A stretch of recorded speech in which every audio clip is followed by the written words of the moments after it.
Assalamualaikum warahmatullahi wabarakatuh. Apa kabar sobat sekalian? Semoga baik-baik saja. Jumpa lagi di channel Delgo. Kali ini kita akan membahas tips kesehatan, yaitu terkait masalah hepatitis misterius ya, yang menyerang di berbagai negara dan kabarnya memang sudah masuk di Indonesia ya, dan itu sudah dikonfirmasi dan ternyata memang menelan korban jiwa gitu ya untuk anak-anak.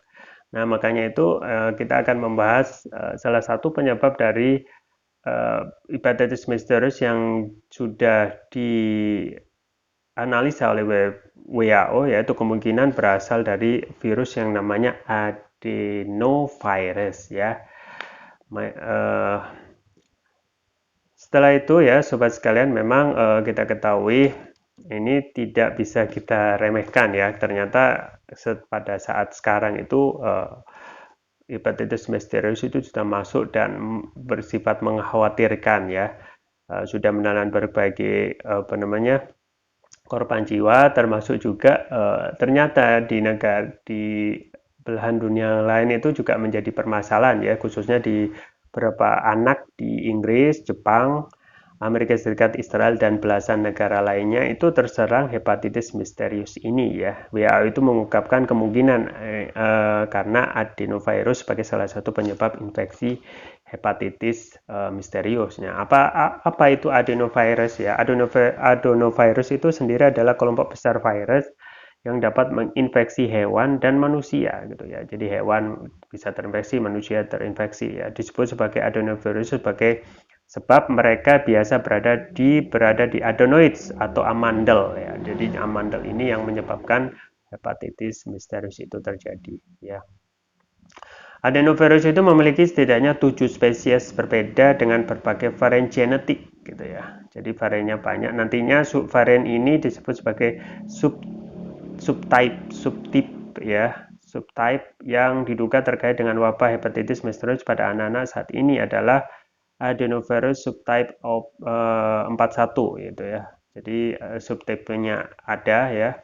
Jadi turunan dari adenovirus yaitu yang ada sekarang menyerang yang diungkap oleh WHO yaitu subtipe 41. Subtipe 41 ini termasuk dalam kelompok adenovirus yang terkait dengan gastroenteritis ringan hingga sedang yang dengan gejala diare gitu ya. Gejala diare, muntah, sakit perut ya pada kebanyakan orang dewasa. Pada kebanyakan orang dewasa ya adenovirus ini hanya menjadi gangguan kecil ya dan berakhir misalnya berapa 1 minggu gitu, 1-2 minggu ya.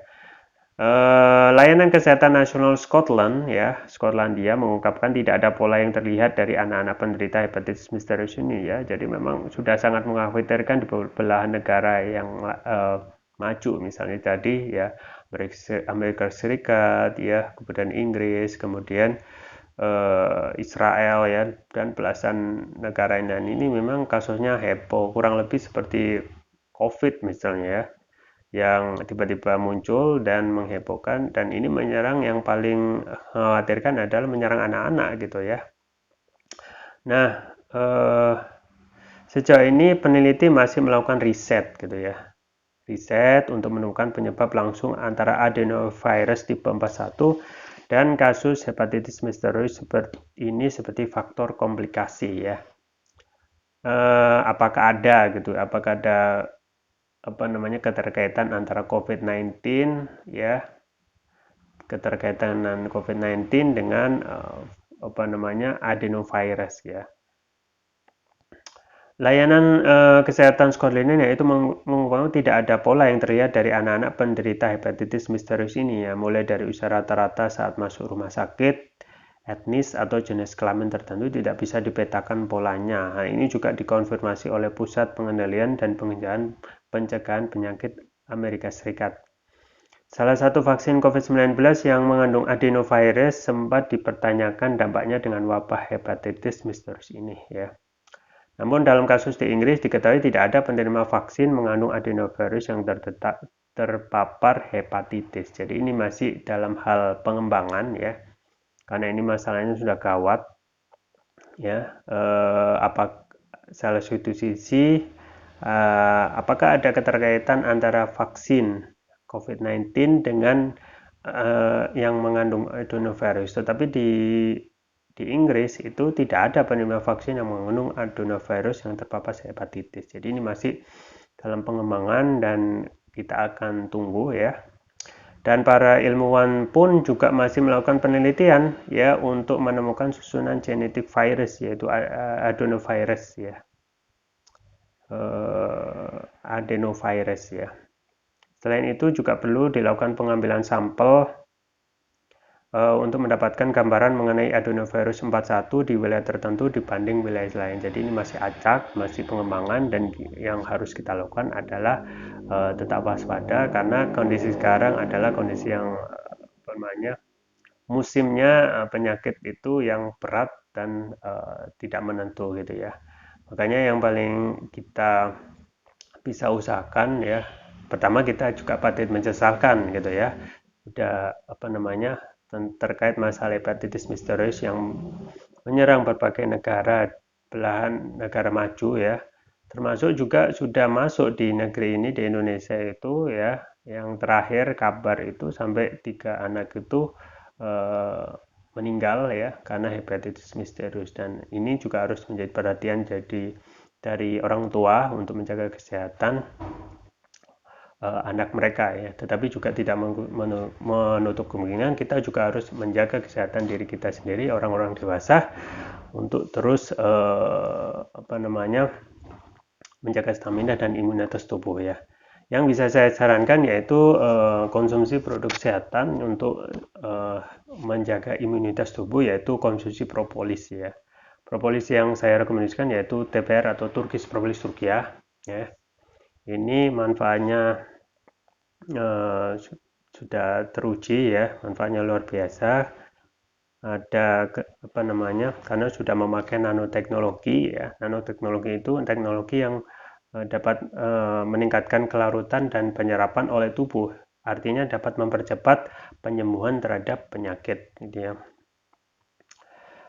Karena bentuknya nano ya, sudah dapat menyerap dan meningkatkan kelarutan gitu ya. Dan ini dari Turki ya.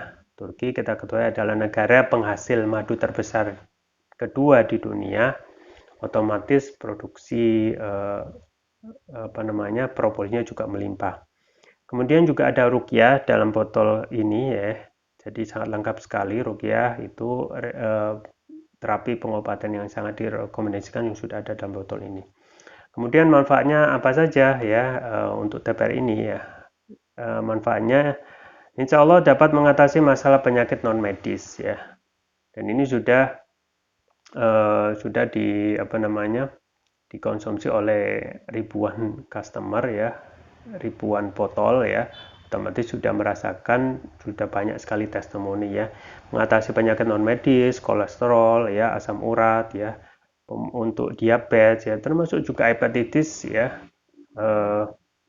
Kemudian untuk stroke ya, luka ringan, batuk pilek, tumor, mah, kanker, kolesterol ya, jantung, paru-paru, diabetes, nyeri, PMS, dan lain sebagainya. Jadi ini adalah produk kesehatan sapu jagat yang dapat mengatasi berbagai macam penyakit ya. Kemudian yang varian yang selanjutnya yaitu yang biru ya. Ini juga manfaatnya luar biasa. Turkish Propolis Turkiya Brain ya.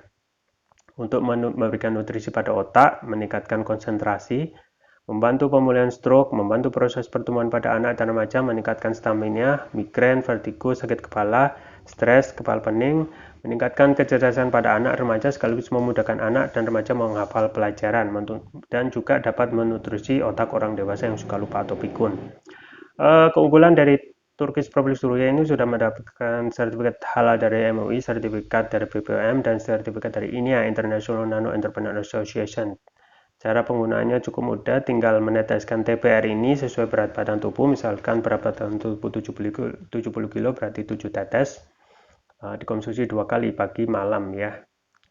Untuk terapi berat itu bisa 3 kali pagi, siang, dan malam. Untuk anak-anak misalnya yang sekarang untuk menjaga imunitas tubuh bisa pakai yang biru ya, Turkish Propolis Turkiya Brain.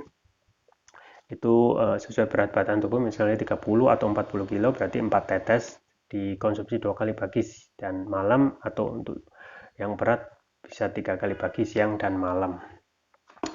Ya, jangan lupa untuk selalu menjaga kesehatan imunitas tubuh yang sekarang kondisinya tidak menentu ya, dengan konsumsi Turkish Propolis Rukia. Ya, link pembelian ada di deskripsi atau bisa kunjungi toko online kami di Algo, di Tokopedia atau Shopee.